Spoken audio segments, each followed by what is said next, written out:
Good morning, students. How are you?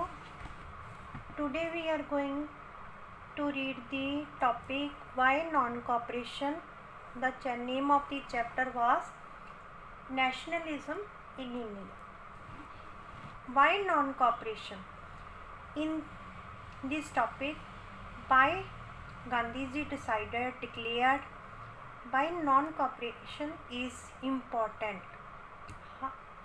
If they will not cooperate, they will not cooperate, then they can get the independence. In his famous book Hind Swaraj 1909, Mahatma Gandhi declared that British rule was established in India with the cooperation of the Indians. Clear? And had survived only because of this cooperation. If Indians refused to cooperate, British rule in India would collapse within a year and Swaraj would come. First point is, if they refuse to cooperate. First point is this, if they would refuse to cooperate, then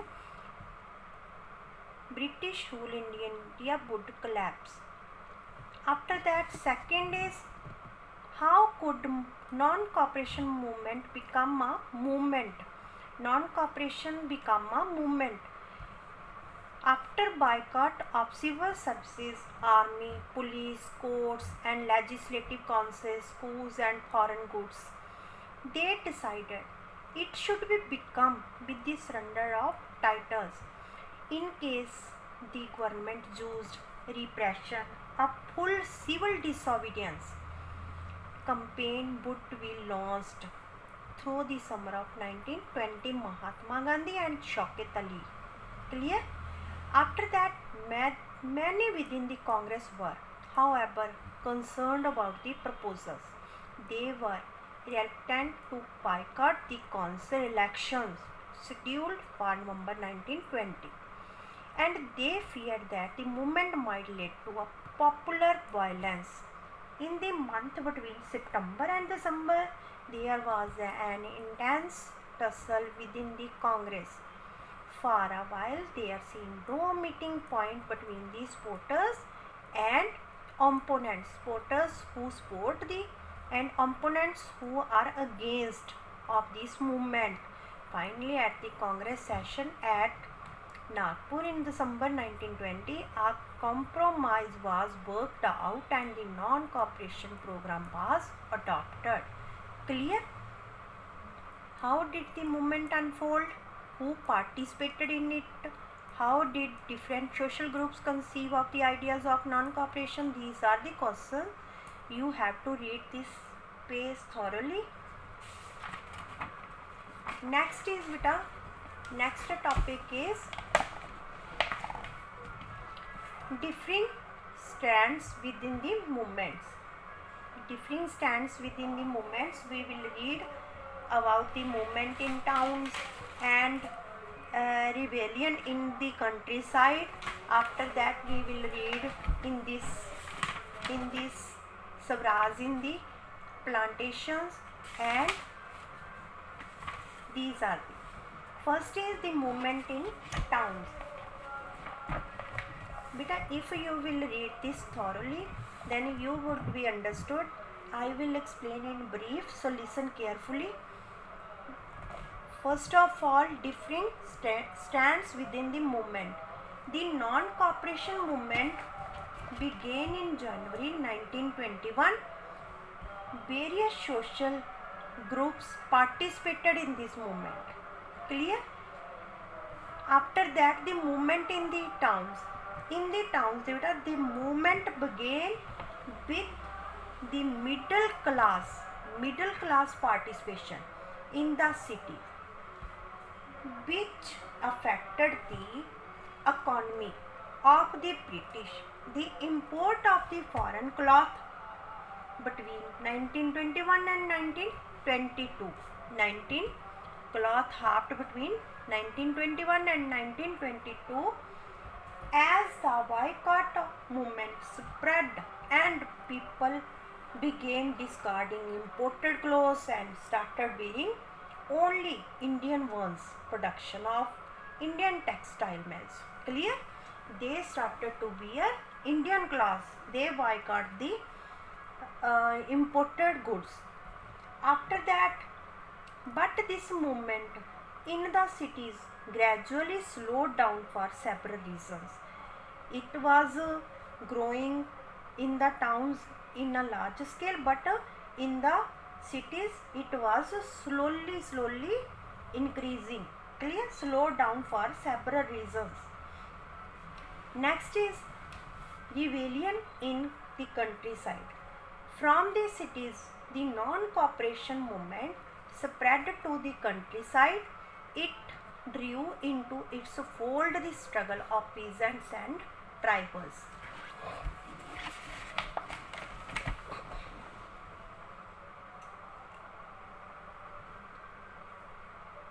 From the cities, the non-cooperation movement spread to the countryside.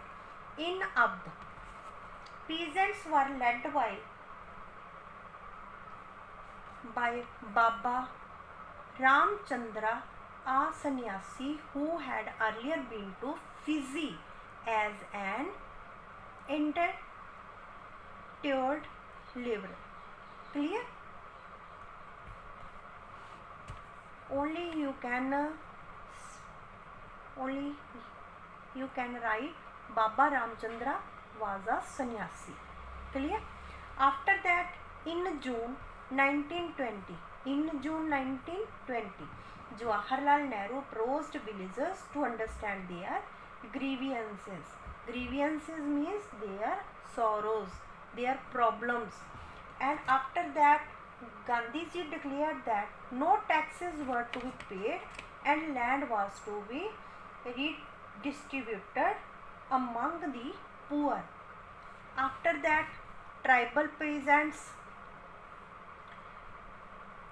interpreted the message of Mahatma Gandhi and the ideas of the Swaraj in another way. They were prohibited from entering the forests to graze their cattle or to collect fuel wood and fruits. As a result, they revolted and attacked police stations. They attacked on the police station, attempted to kill British officers and carried on guerrilla war for achieving Swaraj. Now, tribal peasants were also included in this movement. They were playing their part to get Swaraj. Clear? After that,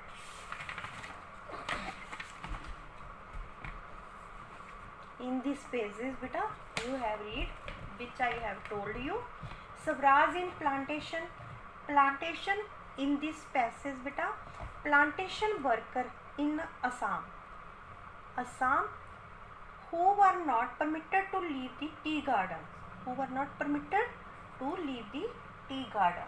Without permission, though Swaraj meant the right to move freely. According to the Swaraj, we have the right to move freely in and out of the confined space, but they can't leave that. So that's why they were, we can say, the village from where they had come, and everyone getting land in the own village. After that, in 1928, Bardoli Satyagraha